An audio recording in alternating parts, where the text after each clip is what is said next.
We gon' run it, hit the field, blast off, watch them all fall. This is AFC North talk. Got me hype, it's about to be a touchdown. Got the Ravens, Steelers, Bengals, and the Browns. Are you listening? It's time to get it hype. Tune in when the season poppin'. Yeah, we going live. Hey, knock 'em out. Ay, first down, going hard. Yes, indeed. AFC North talk. Let's go. Hey, AFC North talk. Welcome to AFC North Talk. I'm your host, Ace Boogie. We got my man Quincy Carrier representing the Browns. We got my man J-Rock representing the Steelers. Sonny's not with us right now, man. He's welcomed his new son in the world, so we giving him the day off because obviously that's way more important than talking about with us. So Sonny will be back more than likely next week. But we're gonna go into the safety show today. But before we get into that, fellas, what were y'all feeling about these preseason games? Because I mean, third game in the preseason, does it really matter for real? Like, I don't. Oh, hold on now, Ace. Y'all played y'all starters in week 1. The Browns play their starters week 3. J-Rock, you saw your starters last week. Are you excited, buddy? I seen some of them, man. We seen a few. It was a few that wasn't on the field. Like I know TJ wasn't out there. With that offense, we seen some Najee and Warren, but the O line looked bad, man. O line looked terrible, man. What's going on with Roger Jones out there looking like a sled? Like that was crazy. Man, there's no way he's that bad. I know they said it's an elbow, but dog, come on, he got anchors. Like that's your leg. Yeah, he was getting beat up. He was getting beat up out there, and I mean, it was only because of his lack of his physicality with his hands and stuff like that. He definitely hasn't been as violent as he used to be and as he should be. But like you said, I mean, it's because of that arm, man. I ain't making excuses for him, but I mean, you did see the brace on there, you know. So, but O-line looked bad. I mean, man, somebody gonna hit that brace. Somebody gonna test that. Yeah, brace, I know. Man. Yeah, we don't play the Browns. We don't play y'all until like toward the end of the year, so we get. Well, I know he glad. He looked at that schedule like. I had to check. I had to check again because. Yeah, look. Imagine that was week 1. Oh, all up under that brace. they gonna need some help, man. They gonna need some help. Hey, man, Darnell Washington, can he play left tackle? Okay, he play right tackle. Somebody. He as big as he is, he gonna have to play a tackle. He might as well get used to playing right tackle because you know what they're gonna do? Put him right next to Broderick Jones the whole game. Just all right, but as they should. And they need to put Connor Haywood over there. See, the good thing about them is they don't play the North until later in the season, so. They better be prepared by the time they got to play the North, man. That's true with Cleveland too. Like the Cincinnati and Baltimore, do y'all play each other a ton at the beginning of the season or something like that? Yeah, I know we play them early. I got to double check. I think we play the Ravens week 2, if I'm not mistaken. But I might be mistaken. Ooh. It's gonna be on that week. Is it in Cincinnati? No. It's Chiefs week 2. It's Ravens. Week 5, my bad. Yeah, I knew it was a big game week 2. Okay, so it's Chiefs week 2, Ravens week 6. Chiefs going through the AFC North. They got two games in a row against the AFC North. They got that gauntlet. It ain't gonna be the AFC West anymore. You gotta come to the North and see what you're gonna do. There's been a lot of Chiefs fans talking like, "Oh, the North ain't that bad." Okay, all right. You gonna see. Everybody say it. Everybody be like, "Oh, it ain't that bad," and then they go 2-2 at best. Everybody gangster till the bullets start flying. So, you said Joe, the Browns ended up playing the starters. What did you see from y'all game? Oh, we didn't play any starters. We benched 39 players in both of our preseason games. Oh my God! Yeah, we've been putting Hall of Fame rosters out there. I can't tell you what the first team offense looked like. We ain't seen them since joint practice. We'll see them. We'll see them Saturday. But the Browns have really been, cautious because of all the injuries that happened last year, and they have not. They've been a little hesitant to put any rotational players out there. So we'll see what the Browns look like. The thing, though, about the Browns is we know that defense is going to be good. And the reason we know it's going to translate year to year is it was real simple why the Browns are winning on defense. They weren't confusing anybody. It was nothing confusing about it. It was pressure and man coverage. You can't get rid of it to your first or second guy. You got to escape or you got to hold up for a couple extra minutes. So that's really what the key to the Browns' success was. Can they get pressure? And, the same way Bengal fans feel like they always going to have a good offense, they got Joe Burrow, right? The same way Chiefs fans feel like, do we have a chance to have the best offense in the NFL? Yeah, we got Pat. That's what having Miles gives you, right? You always going to feel like you got the chance to be one of the best defenses in the NFL. And that's going to be what carries the Browns through the first 5 weeks of the season. You look at who they're playing. They're not really playing any tough offenses outside of maybe Dallas. And who knows what Dallas is going through right now with all the Dak contract stuff and the CeeDee Lamb stuff. So we'll see where they're at. But, yeah, I think this Browns defense, that's the one you want to watch, and you want to make sure, hey, can they carry the load early in the season? I think they will. We got to see what happens with Denzel Ward, though. That concussion injury is a bit concerning because he's had like 5. Yeah, definitely. J-Rock, what are you looking for? Because it was a little rough last week, bro. It was a little rough. It was bad. It was bad, bro. It was bad. As rough as people were saying, I was like, y'all got to be used to this by now. This is what y'all look like all the time. Actually, we've been pretty good the last couple of years in preseason, but I mean, as rough as it's the regular season that doesn't translate. So I mean, when it comes to this preseason stuff like that, I'm kind of trying to take it with a grain of salt. Just because it's preseason, but of course, this is a preview of what you're going to look like. So I mean, I'm optimistic that our defense will step back up once we get in the swing of things. I think they kind of look similar like they did last year as far as having a tougher time with stopping the run. But I think we've gotten better with our coverage, our pass coverage. So I'm looking forward to the improvement in the pass coverage defense. As well as trying to improve on the run stop, because I mean you did see the significance of an addition of Patrick Queen, being able to kind of stop certain runs or being able to minimize the yards after the catch. With him on the defensive line, in the defensive lineup. But if we can't get that line together offensively, I'm not sure what we're going to look like offensively. And it really didn't matter at that point who we had at QB. Now, what I was optimistic was the fact that, of course, now that we have Justin Fields, I mean, he's able to kind of, make those plays a little bit more when they break down to at least get some kind of positive yardage. When it came to his throwing ability, I was kind of wincing at, some of his throws. But with those, like I said, you do have to kind of, like I said, take those with a grain of salt with his ability to kind of improvise when the play breaks down. So hopefully, like I said, we can get this line together. But we definitely need this defense to kind of step up and stop the run, which is what they had an issue with last year. In addition to, like I said, the O-line improvement. Nah, for sure, man. That's gonna be a tough one because you guys got a tough schedule.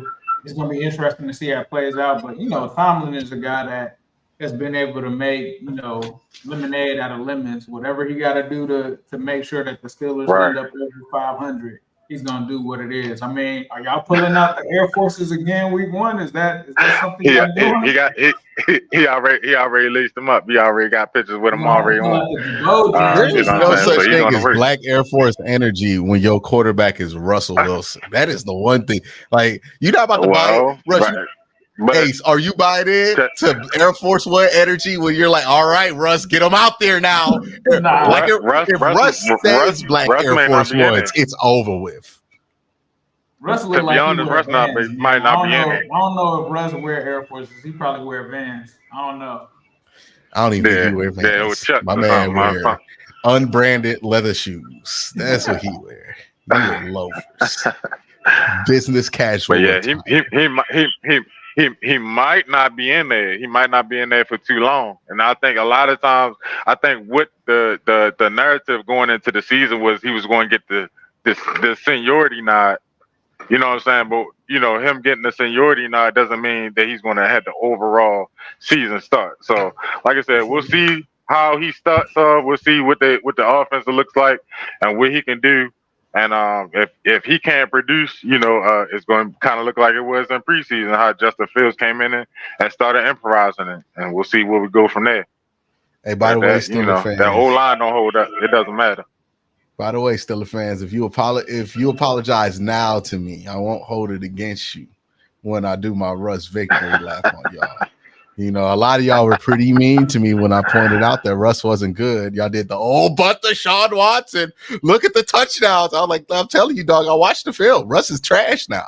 Like, y'all ain't want to listen. Y'all aggregated me when I said that. I could not believe it. The disrespect. If you apologize, don't feed into it.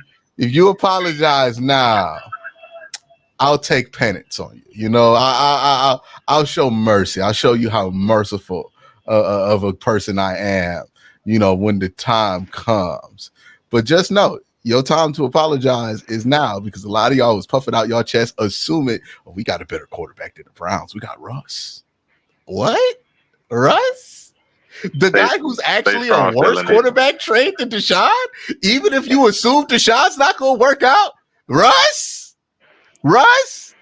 Hey, y'all told me it was all I'm going to say, because I watched a couple of the preseason games too between the Ravens and the Browns.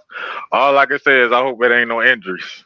No major injuries for if no there major are injuries, J-Rock, nobody you saw on the Browns field is going to play. They benched 39. 11 plus 11 is 22. Absolutely. They benched 39. 39. Dog, the whole starting lineup could get injured for the most part, and we still be out here running people you ain't seen in the preseason. And also remember, we had all them injuries last year, 26% of the salary cap on IR. Y'all did not have that level of injuries. And who finished 11-6? Whoa, we did. 26% of your salary cap on IR? We pulling people out the couch. Did y'all have 26% at the salary cap on IR? I didn't do the math, but like I said, we was pulling people out the couch. I'm telling you right now, you weren't even close. Y'all had like 14. It wasn't y'all injuries wasn't that deep. It is what it is. It is what it is. Okay. The Browns have way more injuries than everybody else in the division. How many quarterbacks did y'all start without choice? 3. All 3 of them. Yeah, 5. I can dig it. So I can dig the injuries were way deeper, and we won more. But that's a whole nother topic for another day. Yeah, that's like Keith said, that's a whole nother topic. You know what we're here for? This is gonna be an interesting show. Let's go into the safety room show. So right now, the poll, Joe Flacco. Joe Flacco is nasty. The poll is open right now. As it stands right now, Browns are leading 33%, trailing by the Bengals. And then we have the Steelers and the Ravens currently tied right now. So make sure that you guys vote in the chat. At the end of the show, we'll go and figure out who ends up winning the poll. So make sure that you do your thing. Browns fans is definitely going ham right now. So make sure you check that out. But let's start off with Q, man. Q, who you got at number 4 in terms of the safeties? It's difficult. This is actually a good safety division when you think of it. Because the Ravens, we clarified, you got to count. I got to put Cincy here, but I don't feel good about it. Mm-hmm. Yeah, I got to put Cincy here, right? What? They bringing back Von Bell, Geno Stone. It's a good room. It's better than they had last year. Last year was a bit of a mess because they had so many young guys out there. But, it's going to be better. It's going to be a solid safety room. I just think everybody else has better veteran players and then better, top-level players. So I'm kind of surprised the Browns fans put us at 1 here now that I think about it, because The Browns are more in that range of they got some good veteran players on that in that safety room, but I don't think the Browns have a superstar in that safety room either. So I guess I'll spoil my 3 and say it's the Browns. Yeah. I mean, the Ravens fans took over the poll. They flocked in, and apparently they getting them votes up in there. Because they snuck a J-Rock. slot corner in and safety. Right, exactly. J-Rock, who you got, bro? Who's your number 4? Yeah, I can't help but piggyback, man. I'm off of Q, man. I'm gonna go with Cincinnati at 4, man. I think, like you said, with the addition of, like I said, Geno Stone, and the bringing back Von Bell, I think that they have a solid room. You know what I'm saying? But even watching Geno Stone last year, I think Geno Stone was a product of Baltimore's pass rush, and what other teams were afraid of when it comes to like Kyle Hamilton. So I definitely think that he's not a slouch, but I definitely think that the other teams in the division have a better safety room. So like I said, I'm gonna put Cincinnati at 4. All right, so Sonny's not here, but Sonny sent in his picks. So I'm going to go with his rank here. Sonny says he's got Cincinnati 4th. He said they tried fixing it, and it might work. Bell can bring back his career. Geno was great for us, but in my opinion, he's best when he doesn't have to play every snap. Time will tell. But they did what they needed to do to make it a better room. So Sonny's got them 4th.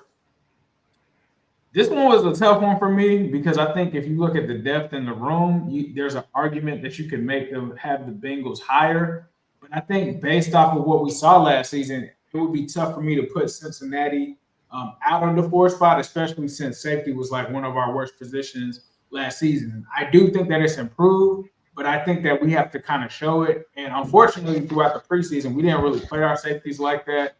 You only really got to see Jordan Battle at the pick 6 last night. You only saw Von Bell and Geno Stone for like one series. So I think it would be premature for me to say like Cincinnati is higher than 4 as it stands right now. I think as the season goes on, sure, they can move up. And, for me, I think that you just can't really make a case for them outside of the depth. And when you look at the top of it, you can't say that they're competing with some of the all pros and stuff in this division. So I also have Cincy 4th. So let's go to 3. So Q kind of said that the Browns were 3. So Q, go ahead and expound on you putting the Browns at 3. Yeah, it's a really deep group, right? I think they're 5 deep of playable players in that room, and I think that does separate them, right? If you look at the top, you got Grant Delpit, who's a really good line of scrimmage type player. There, you can use him as an extra backer, have a really solid backup strong safety in Ronnie McLeod. And then you have Juan Thornhill, who's very serviceable at that free safety spot. And then you have some backup guys like Ronnie Hickman, who held it down for the Browns defense for about 8 weeks last year as an undrafted free agent. Is going to probably improve off of what he did last year. And I thought what he did last year was solid. And then DeAnthony Bell is another guy who I like, who could be a bit of a roamer. He could play some nickel there if you need him to. There's a bit of versatility there, and he's a little bit of a playmaker and a run stuffer too from that safety position. So whenever you can go 5 deep in the room, that's always going to be very good. The issue is we're comparing it to rooms like Pittsburgh and Baltimore that have legitimate superstars at certain positions, if we're going to classify them as safeties, that kind of make it so that Cleveland can only get but 3 here. Nah, for sure. And super chats are open. If you guys are a subscriber of the show, please be sure to like this video, hit that sub button. We appreciate that. Turn on notifications. All right. J-Rock, who you got at number 3, bro? Man, Q stealing my notes, man. Like I said, I'm gonna go with the Browns on 3. I like Cleveland at 3 right here because like you said, man, I like Delpit and I like Thornhill. I think Cleveland is a product of they benefit off of committee. And the secondary is very very good. I think they play very good, and I think they play very good together. I think that the corners also help the secondary or the safety position, and I think that they just have a more solid group of replaceable players, plug-in players that they can, sub in or whatever the case may be with whatever down it is or whatever situation it is, as opposed to a team like Cincinnati, which is why they're my number 3. Nah, for sure. Let me go to Sonny's right here. He's got the Browns as well. He says, I like what Del Pitt has become, and Thornhill is solid in the box. So he's got them 3. I'm going to throw a curveball right here, man. I'm going to throw a curveball. Everybody's going Browns. Everybody's going the Browns. Don't do it. But when I was looking around, I was looking at this room. I'm like, man, where's the rest of the room with one of these teams? I'm like, I think I know. I see one dude that's a dog, but last year he was hurt a lot. A hamstring, don't do it. Injury. And I was like, man, I'm looking at the rest of the room, and I'm like, are these the Minkettes? Is this Minka and the Minkettes? Is it just Minka? Is it just now? Don't get me wrong, Minka is an all-pro level. I think that he's really good, but with him coming off of the injury, is this going to be a thing going forward? Is what I want to know. When he's available, obviously he's an elite safety, and he's that guy. But when he's not there, like he wasn't last year, Keanu Neal is who we're depending on. Keanu Neal, is that what we're doing? That's when I look at the rest of the room. That's what makes me put them at 3. Not that Minka isn't good, but the rest of the room, I don't know if that's really good, right? And it seems like they've actually struggled to kind of get a safety to really pair with him. Ironically, the guy that you guys took, who some people considered a bust, he had that last good year next to Minka. He moved on, and they just really haven't filled that spot next to Minka with somebody that's viable that you can put in there and say that person is talented too. Whereas when I look around the rest of the division, kind of see 2 solid guys that have potential, the elevators going up, 3 guys potentially in some rooms. So when I look at it, really just based off of the fact Minka only played, 9-10 games last season, I got to see where he's at from a health standpoint, because he also missed, I believe, a game the year before that. So just want to see where Minka is. Like I said, he's still probably the best safety in the division. I don't even think that's a question. He is the best safety in the division. But I just don't like the rest of it. Deshaun Elliott, I guess their side. I don't know, man. Deshaun Elliott, you believe that, Q? You know what? I'm flipping. I'm flipping. Don't flip. I'm flipping. Stand on your word. Ace got me. I'm flipping. Stand on your pick. I'm flipping. You know what? Yeah, you making a lot of sense right now. He's speaking facts right now. I didn't know the issues as well as before I heard the young brother speak. And now I'm thinking about I'm flipping my vote. You know what? Browns 2, Steelers 3. I'll explain it when I get to my number 2 slot. Yeah, I had to shake it up, man. It was too much agreeing and stuff. That was my original pick, though, so I didn't change it just because of the show. We'll go to Sonny's number 2 here. Sonny has the Steelers here. He says Minka is still one of the best in the league at safety. That's it. See, he just said Minka. You notice he didn't mention any of the Minkettes. He just right. Not the Minkettes. So, Q, we're going to go to you. You said that you got the Browns at 2 now. You said you're going to go into your reason why. Yeah, the Browns got 5 corners safeties I would like to play. The Steelers got 3. And then we got to talk about how they be putting Minka in these down bad situations, because it's really been 2 years since we've been talking about Minka being like Minka, right? In the last couple of years, we ain't been, because Minka got to play babysit, and he got to sit in the slot, or he got to do this, he got to do all the stuff we knew he wasn't good at in Miami. He got to lead the team in tackles, and he kind of becomes Schrodinger's safety. Yeah, we know if Minka is used correctly, he is a dominant player at the safety position. But if you never put him in position to be that guy, is he that guy? Right. Honestly, he Grant Delpit with the Gucci belt. I said it. Hey, yo. I said it. Hey, yo. Disrespectful. Yeah. Okay. It's not disrespect. Grant Delpit's a really good player, a Pro Bowl quality player. But you know what?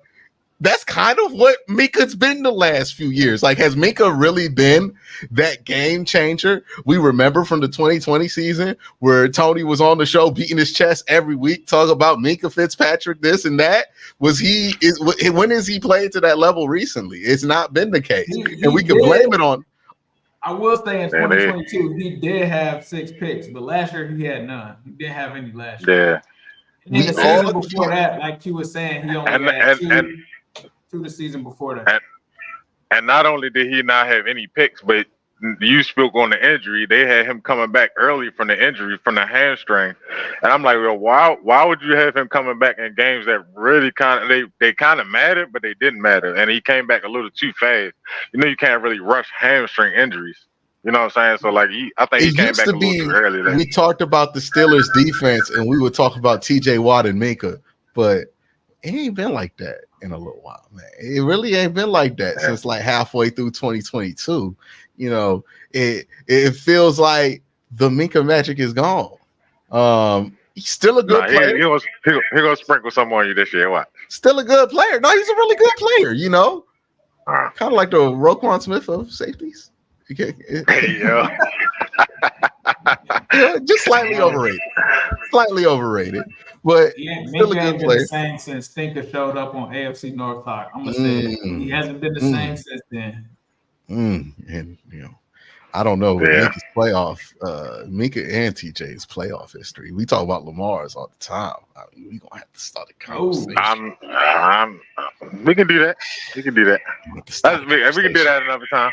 We can do that. All right, J-Rock. I'm assuming that you got the Ravens here at number 2. Right? Number 2, Baltimore. It's like, nah, I'm gonna go with Pittsburgh on this one, man. I love my boys, man, but I'm gonna go with Pittsburgh on this one, man. Like you said, we got to see what Minka gonna look like this year after coming back off the injury. Like I said, those are something that you can't really just kind of take with a grain of salt as far as like not considering his playmaking ability. Yes, he came in and did those things these last couple years as far as leading the team in tackles, as far as, you know, his name is his name. You know who Minka is. But he came back too early last year after injury. I think they forced him to come in. I think that they asked him to do a lot more than he should do. And then last year he was kind of like by himself in the midst of a bunch of injuries and stuff like that, as far as like his contributions and stuff like that.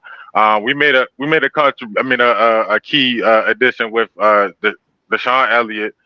We went and got we kept DeMonte Casey, and so I like the safeties that we have. I just think that Baltimore is a little bit better. And like I said, we got to see what he's going to look like coming off the injury. What it is I think that the other parts of the defense had to step up in order for them to not rely so heavy on him. And a lot of his issues were last year that he had to make up for the run defense. They was letting the run defense was getting through the first 2 levels, and he was going to kind of having to save the day. In the midst of, like I said, all the other injuries and stuff like that we had, but they like asked him to do too much. And I think that what we have is good and it's solid, but it's not Baltimore. Yeah, for me, I got the Browns here. I like Grant Delpit, Juan Thornhill, Rodney McLeod Jr. I just like the depth better for what they have there. And I think Grant Delpit is an ascending player. It wasn't looking like that early on, but the light really came on. He ended up getting the extension. I think that he's a rising player within this division. And I think Thornhill is solid, right? Comes over from Kansas City. I think he was solid there. You got McLeod as well. So I just feel like they have more caliber safeties or higher caliber safeties if there is an injury that happens when that ends up happening. So I got the Browns here at number 2. Sonny, of course, has the Ravens at number 1. I mean, we already knew that, right? Right, we already knew that. At number 1, and he taking a shot at Q. Look at this. Despite what Q says, we have one of the best safeties in the league. Plus, what did he say? What did he say? Ask me for. So we got Williams coming out of an injury and Jackson. Right. That's why they're my number 1. Did you think Roquan Smith plays safety? All right, Q, what's your response, man? You got the Ravens number 1. Are you changing? I got a 1. I like the Ravens. I think that they have the best slot corner / safety in the division. You know, like he is really good. Kyle Hamilton's a legit playmaker, right? He's their best pass rusher at times. You know, he's their best slot corner. He's Mr. Do It All. He's what Minka's supposed to be for the Steelers. Ain't that what Minka's supposed to be? When Minka be Mr. Fix It? That's what I want to see from him. He's their Troy Polamalu. He's really their Troy Polamalu. All right, I ain't going. No, absolutely will not call him Troy Polamalu. I'm not saying he's to that level, but they use him like that. Like he has the flexibility to be across the field like that. In those, I ain't even going to dare of putting him in the same breath as Troy, but he's pretty good, right? And they have good depth behind him. I think that secondary is very solid. They get pressure. I like the Ravens. I gave him number one. See, Sonny thought he had me. Thought he knew me. Thought I was just going to put the Browns at number one. I'm not that biased. I almost had him at 3 until Ace talked some sense into me. Appreciate that one, bro. No problem, man. No problem. I also had the Ravens number one, man. I mean, when you look at what they have over there, they have an ascending player in Kyle Hamilton. I do agree with Q, though. He does primarily play nickel corner. It'll be interesting to see if he plays more safety now, especially with a guy like Geno Stone going. But with them bringing in Eddie Jackson, you got to think like maybe he's still playing within that role. So we'll have to see what they do. I mean, Eddie Jackson, it's a name that I haven't heard in a while. Like he might just be a name at this point. But when he was in the NFL, he was playing at the top level. So it's going to be interesting to see if he can still do that. He is only 30, so you know, some people look at 30 as kind of, you know, you're going to fall off of a cliff. But, I mean, he's not 32. He's not 33. He just turned 30. I think he turns 31 this season in December. So if Eddie Jackson is, you know, 75% of who he was back in the day, I think that they're going to have a pretty good triplet at the safety position. So I got them there. Kyle Hamilton, like I said, sending player, but we got to see him actually play safety. Or next year, we're putting them in the cornerback ranking. I'm sorry, we can't continue to do this. Can't continue to do this with Kyle Hamilton. J. Rock, what are your thoughts on the ranking by number one? Yeah, same thing. I gotta go with Baltimore, and that's what, like you said, we're speaking about the dynamicism of Kyle Hamilton. I love how he played, man. Big boy, fast, smart. Can tackle, is aggressive. We all know who Eddie Jackson is. I think, like you said, if he can play to somewhat of a level as he used to be, you know, we all know Eddie Jackson is a Pro Bowl safety, you know, all pro safety. So, I mean, I like what they had back there. I think that they are in a position, as far as like the Ravens have always been in a position to not leave their safeties on a string. You know what I'm saying? So I think that, you know, if the other team can play, as far as like the linebackers and the D-line can play like they need to play, the safeties can just clean up and really do what they need to do. And they kind of like two of the best in the division that can do it side by side. I don't want to be biased, so I feel like I have to bring this up. Do we believe in Marcus Williams staying healthy, being that, you know, he's only played 11 games last season, 10 games the season before that? He hasn't really shown that he can really stay on the field. I'm not saying that causes them to move out of number one, but I feel like it's kind of like the Minka situation. Like he's not Minka level, like he's really good. I think he's Pro Bowl level. But is that really a conversation that we need to have? Because I remember one point this man was playing with like one arm, like during the season. So like, is that a thing, or can he actually stay healthy? I don't think so, because he's just not as relied upon as much as like Minka is for the Pittsburgh Steelers, right? Like he's just kind of an accessory to what they want to do. So if they have him, that's good. You have an additional body. But if you don't have Marcus Williams, then I think you'll end up being fine. Like I think they can do with he's not really a factor. Is that what you're telling me, Q? He's not really a factor. He doesn't really move the needle. Is that what you're saying? You can be a good player. But like I'll put it like this: Jamar Chase is as good as a wide receiver can be at his age. Yeah. The Bengals are still going to be capable of winning a lot of games if Jamar Chase does not play, because they have enough there to maneuver around it. At least, like especially back in the day where they had Tyler Boyd as well, and he was playing at a high level. Or it's like more accurately, because he's not Jamar Chase level, it's like, oh, you're missing Tyler Boyd or you're missing T. Higgins. All right, you fine. Right. It's like, okay, if Zadarius misses a game, I'm not about to be crying about the patch. I'm like, all right, we'd be fine with Obo and Miles for one game, right? So I think that's really the thing. Like the Ravens don't rely on him as much. So if he is out, it doesn't break what it is.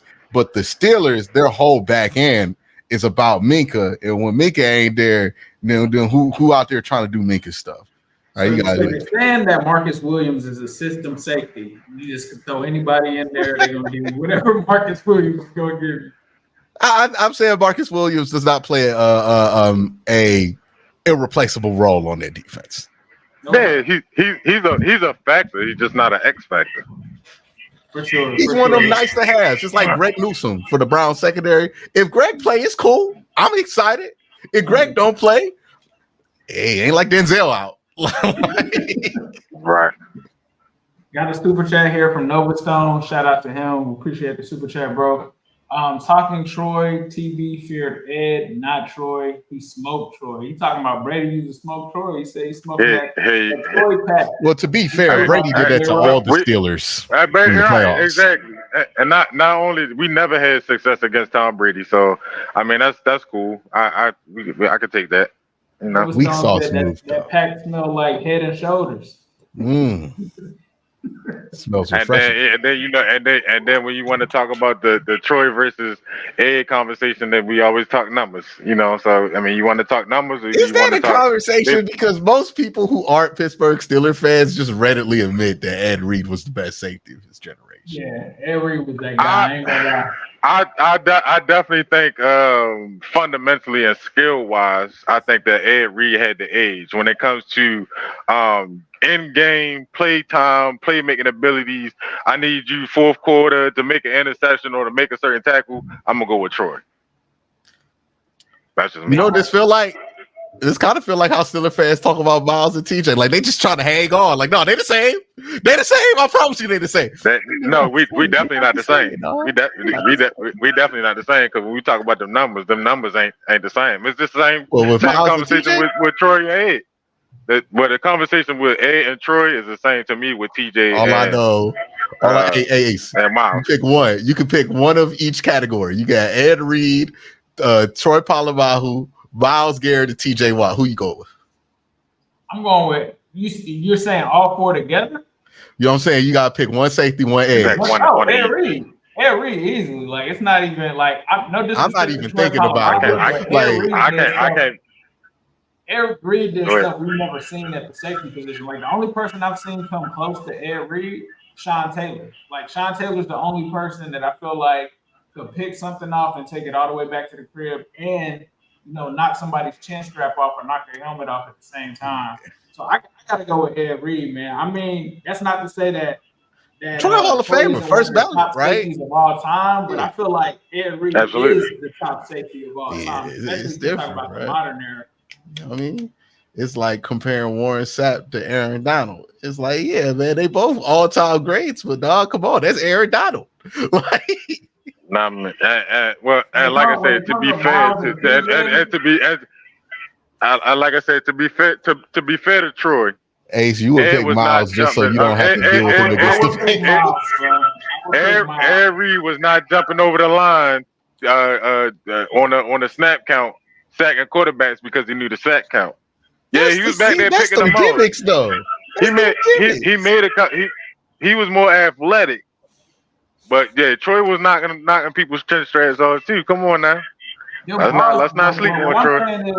Yes, Troy hit hard, but Troy didn't have the ball skills. Like Ed Reed had both. I've never seen somebody have ball skills and be able to deliver that as well. Like I admitted that he was more athletic. I think that Ed Reed is definitely more athletic and more fundamentally as a safety as you want. So if you more athletic and you got the fundamentals, then what exactly does Troy Polamalu have over him? I mean, game playability, game The making. vibes. It's a vibes argument. No. It's the hair. It's the vibes. That's what it is.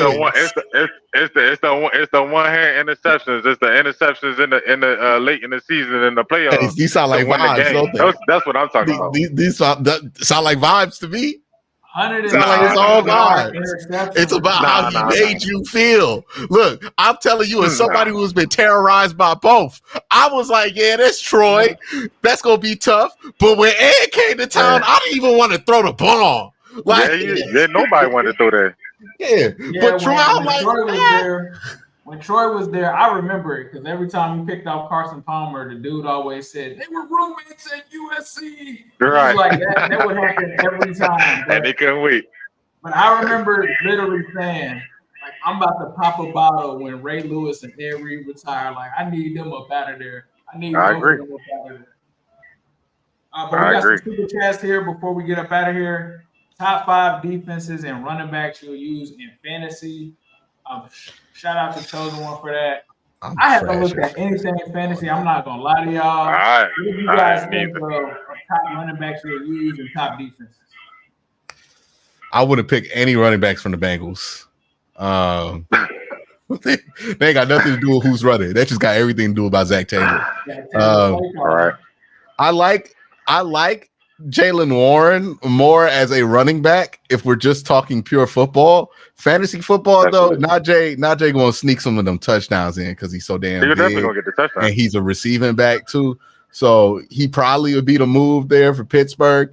If you a Browns person, oh, man, you could sneak and get Nick Chubb probably late. Like, it depends on what round you can get Nick Chubb because he's injured right now. But, you know, if he pops out, like, later than, like, round, like, 8, I would probably snag it. And if you want something for the time being, like Jerome Ford isn't going to be a terrible fantasy pick. For sure. I think for me, defensive, I'm picking within the division for fantasy. I think I would go with the Browns. I just really believe in their defensive coordinator and the talent that they have over there. And I mean, they were one of the top defenses last year. With the Ravens, you know, you have some turnover a little bit on that side, so I'm not as confident in their defense as I would be the Browns. So I would probably pick the Browns if it came down to a defense that I had to pick for fantasy. The next one go ahead, J-Rock. Oh no, I was going to say it's kind of like a toss-up when it comes to defenses. I mean, I would pick the Browns just because of the well-roundedness of them. And then I'm not going to sleep with my team neither. On Pittsburgh, I think Pittsburgh have made significant improvements on the defense. I think JPJ has stepped up. I think we have underrated, solid play in Dante Jackson that we have yet to see in regular season. But I definitely I'm not going to sleep on them when it comes to the running backs. Like I said, I definitely love Jaylen Warren, but I definitely want to forget Derrick Henry. I'm looking at Michael Keaton too. Michael Keaton would definitely probably be a good fantasy pick. Not about D-Hen. That's kind of crazy. I don't know, but I'm probably going with D-Hen if I pick a running back out of this division. I ain't gonna lie, like D-Hen might still have it. You know, him with Lamar might be a little crazy. I ain't gonna lie.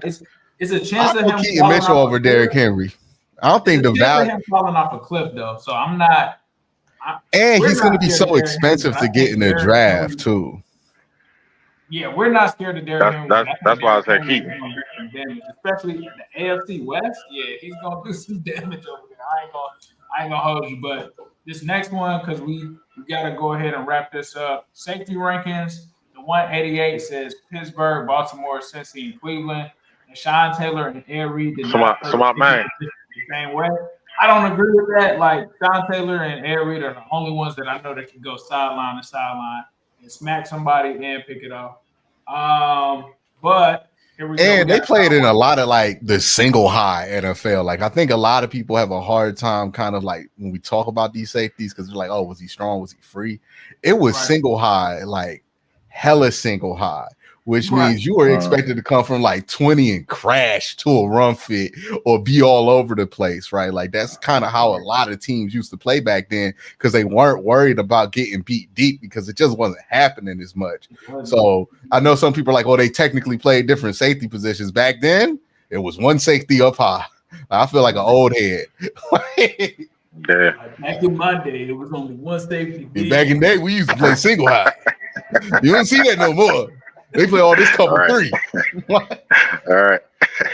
But hey, guys, we appreciate you for tapping in. Definitely be sure to hit that like button, hit that subscribe button. Definitely make sure you tap in the comments. Did we get it right? Did we get it wrong? Let us know. The final poll right here, we got the Ravens winning 51%. We got the Browns second with 23%, Bengals third, and Steelers. That's respectful, man. I gotta get the Steelers up in here. Where y'all at? That's all right. We about to get Steelers Nation up in here, yo. Because y'all gonna start disrespecting my Steelers, yo. Let's ride with the bumblebees on. All right, y'all. We out. Thank you guys for tuning in to AFC North Talk. You guys take it easy. Peace. Don't forget to like, comment.